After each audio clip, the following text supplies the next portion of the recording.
I don't know how beneficial this will be for me in the long run, but I'll ride this wave as much as I am able.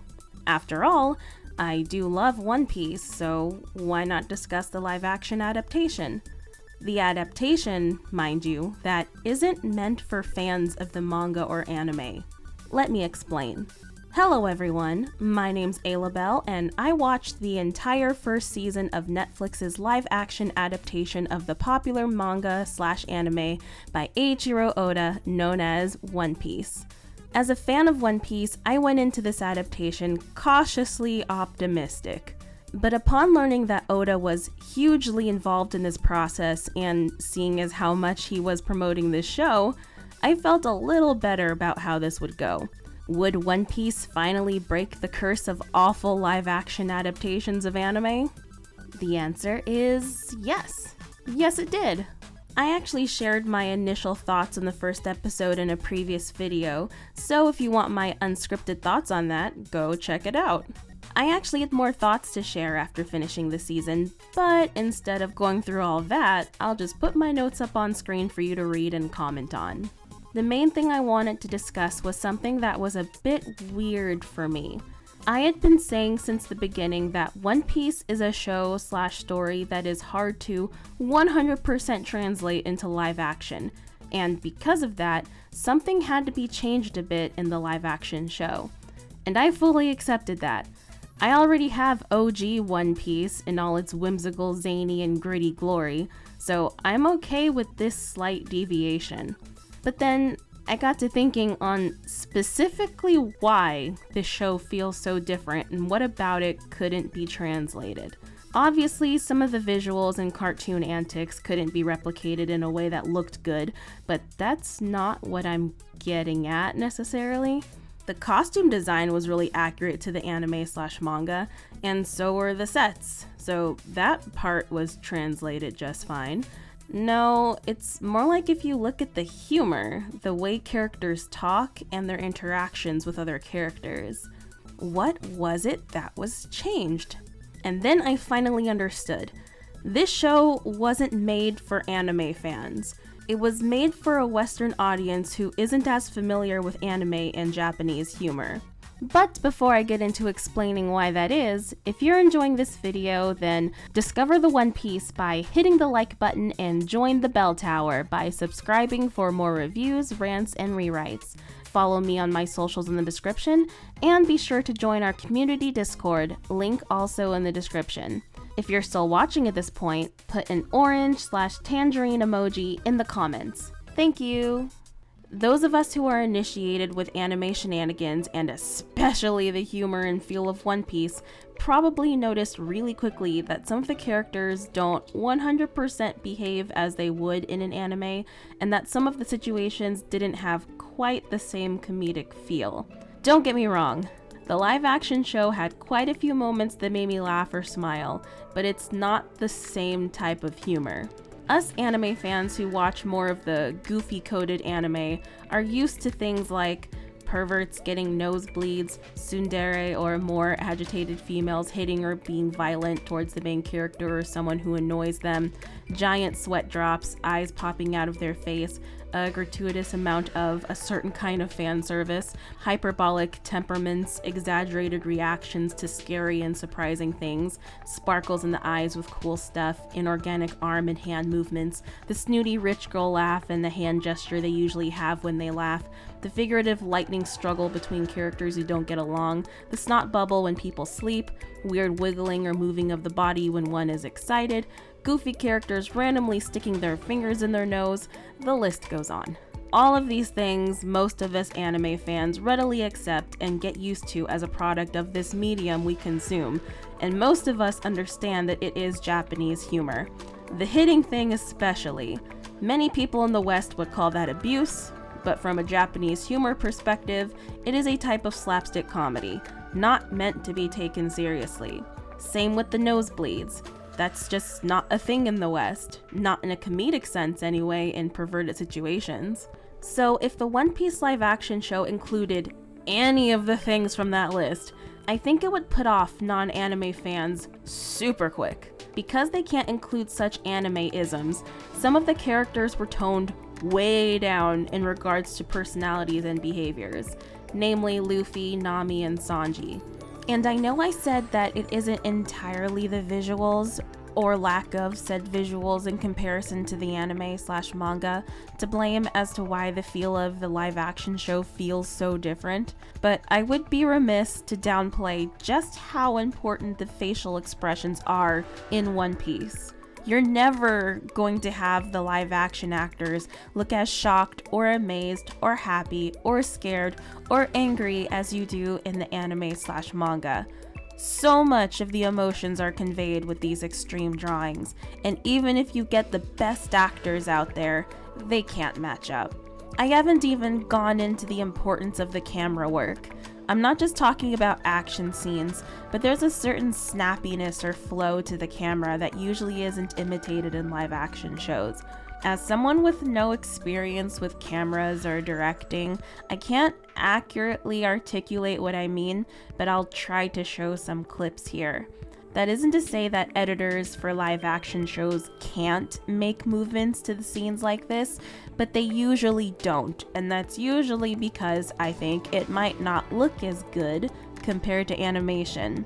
Some people who don't understand what they're going for might think it looks goofy. So now you understand some of the limitations this show had going on for it and why so much had to change in terms of how the show feels. This isn't a bad thing, just a different thing. For people who aren't anime fans, the decisions made were pretty smart ones to bring in the newer crowd. And yes, I can also point out how some One Piece fans were just upset because of some of the overall changes in the story that had nothing to do with the anime-isms. Some things were added and were completely new content, and other things were taken out. I have 2 points to make regarding that. 1, this Netflix show is only 8 episodes, 1 hour each. They covered most of the, if not the entire East Blue saga, all the way through Arlong Park. This is about, between 70 and 100 episodes in the original anime? They had to cram a lot of info in a small amount of time, so understandably, some things had to get left out. Remember, Oda was working on this too, so I think he made some strategic decisions on what was more important to convey. And 2, this one's really important, so listen very carefully, this show wasn't meant for you. Don't get me wrong, I absolutely think and know for a fact that many One Piece fans, including myself, are going to super enjoy this show. I personally feel that it does a wonderful job keeping the spirit of the original story, and more than anything, it feels like actual fans of the show were working on it. This whole show feels like a fan film that you can find on YouTube, obviously with a much bigger budget. Which this is a huge compliment considering almost every other live action adaptation of something feels like soulless cash grabs. But no, this has a lot of love and faithfulness put into it, and for that, it has my respect. Even if it weren't fans who were working on this show, it sure feels like they were, so, good job on making it feel like you were all fans and you knew the source material inside and out. Good job, people who worked on this show. But at the end of the day, Oda went on record to say that he wanted this Netflix show to be his last means of introducing people to the world of One Piece. He wanted to reach an audience that he wasn't able to reach before. Considering how long the manga is, and how the anime is well past 1,000 episodes, many people want to get into this story but are too intimidated by the length of it to even start.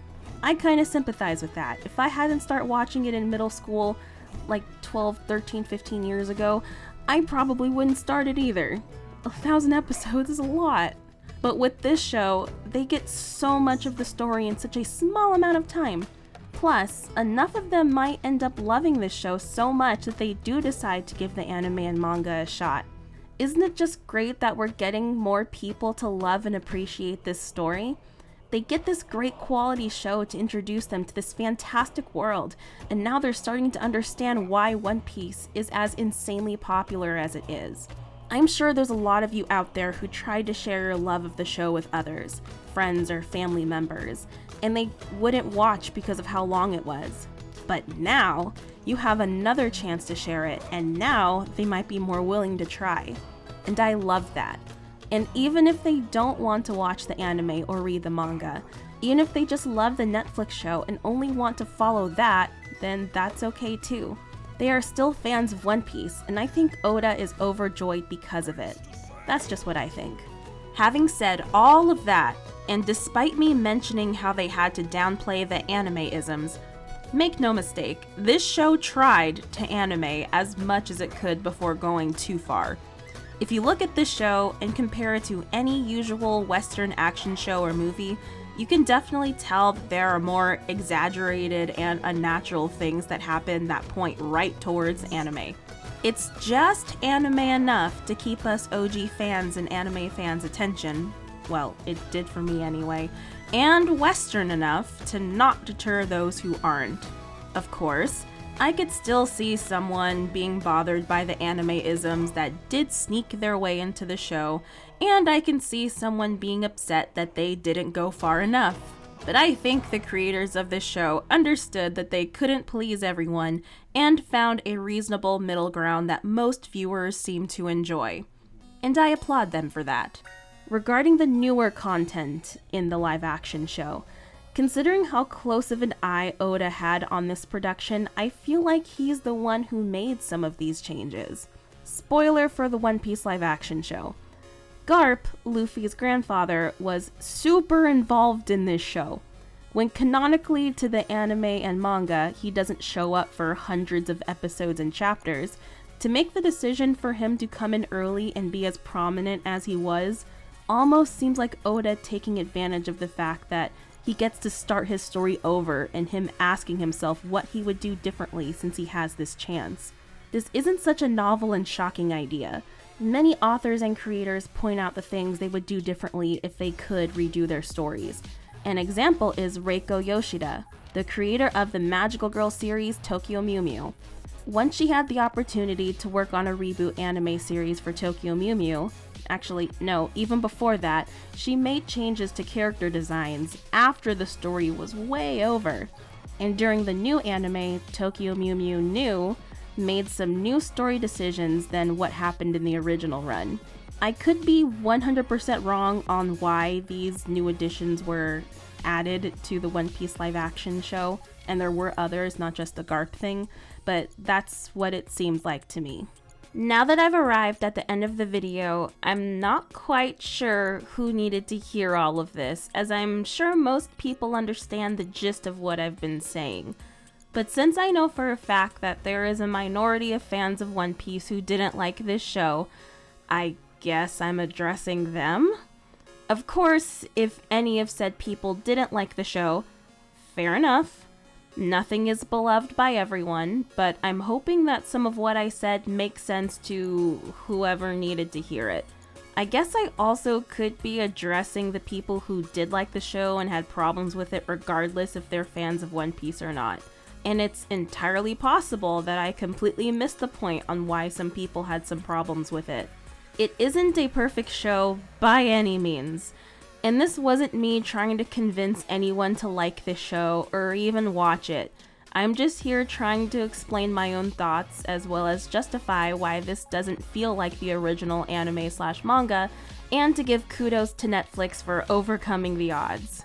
So let me clarify and slightly amend the title to this video. One Piece live action is in fact for everyone. Well, everyone who wants to see it anyway. But it was consciously made with non-anime fans and Western audiences in mind. In any case, what do you guys think? Have you seen the live-action One Piece? Did you enjoy it? Are you a fan of the original One Piece? Comment below and let's get this conversation started. And remember, I'm the artistic Aloubell, and if you enjoyed this video, make sure to like it and subscribe for more reviews, rants, and rewrites. But as for now, that's all there is. There isn't any more.